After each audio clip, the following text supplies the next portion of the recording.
നാണ് എൻ്റെ പെങ്ങളെ കൊണ്ടുപോയി പോസ്റ്റ്മോർട്ടമൊക്കെ ചെയ്ത് കൊണ്ടുവന്ന് കഴിഞ്ഞിട്ട് എനിക്ക് ഈ സമയം കിട്ടിയത്. കൊണ്ടുവന്നപ്പോൾ എൻ്റെ കൊച്ചിൻ്റെ ഒരു മുട്ടായി കൈ കിട്ടി.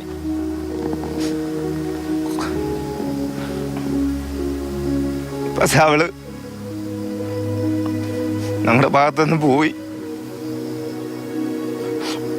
കഴിഞ്ഞ ദിവസം ഇവിടെയാണ് ആന മാരിയമ്മാളിനെ ചവിട്ടിക്കൊന്നത്. ആ ഭാഗത്ത് നമ്മൾ ഷൂട്ട് ചെയ്യാൻ എത്തിയപ്പോൾ ഒരാൾ ഒരു ഓട്ടോറിക്ഷയ്ക്ക് വരികയാണ്. നേരെ വന്ന് ഇവിടുത്തെ ഈ സ്കൂൾ ബാഗ് ഒക്കെ എടുത്തു നോക്കുന്നു.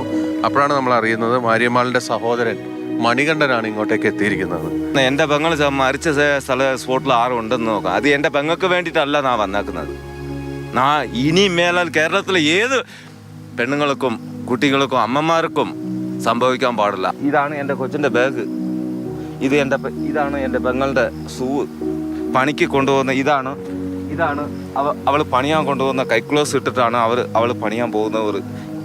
ഇത് ഇളയ കുട്ടിക്ക് ഒരുപാട് പരിക്കുണ്ടോ? ഇളയ കുട്ടിക്ക് പരിക്കുണ്ടെന്ന് പറഞ്ഞാൽ ഈ കിടക്കുന്ന പോതയില്ലേ, ഇതിനകത്ത് കിടന്ന് അങ്ങ് കാണിച്ചിട്ടുണ്ട്. ഇത് പാട് മൊത്തം ഇതല്ലേ ഇതിനുള്ള ഇത് ഇങ്ങനെ കിടന്ന് കാണിച്ചിട്ടുണ്ട് ആ കൊച്ചിന്. ആ പേടി ഇതുവരെ മാറിയിട്ടില്ല. മണികണ്ഠൻ പറഞ്ഞൊരു വാക്കുണ്ട്, ഈ അപകടം നടന്ന സ്ഥലത്ത് നാളെ ഒരാൾക്ക് സംഭവിക്കാതിരിക്കാൻ ഇവിടെ വനംവകുപ്പിന്റെ RRTയോ അങ്ങനെ എന്തെങ്കിലും സുരക്ഷാ സംവിധാനങ്ങൾ ഉണ്ടാകും എന്നായിരുന്നു ഞാൻ പ്രതീക്ഷിച്ചിരുന്നത്. പക്ഷെ ഇവിടെ വന്നപ്പോൾ ആരെയും കണ്ടില്ല.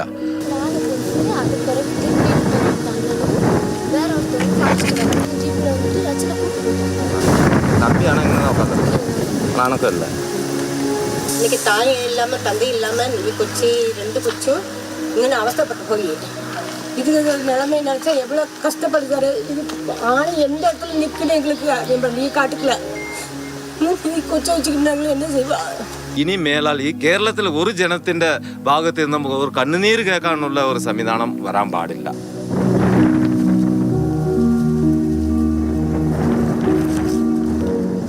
തങ്ങളുടെ അമ്മയെ നഷ്ടപ്പെട്ട ഇതുവഴി വേണം ഇനി ആ 2 കുഞ്ഞുങ്ങൾക്കും അവരുടെ ജീവിതകാലം കടന്നുപോകാൻ. വല്ലാത്തൊരു ഓർമ്മകളുമായി. സൂര്യനെല്ലിയിൽ നിന്നും നിഖിൽ ജോസഫിനൊപ്പം പിന്നിൽ, മാതൃഭൂമി ന്യൂസ്.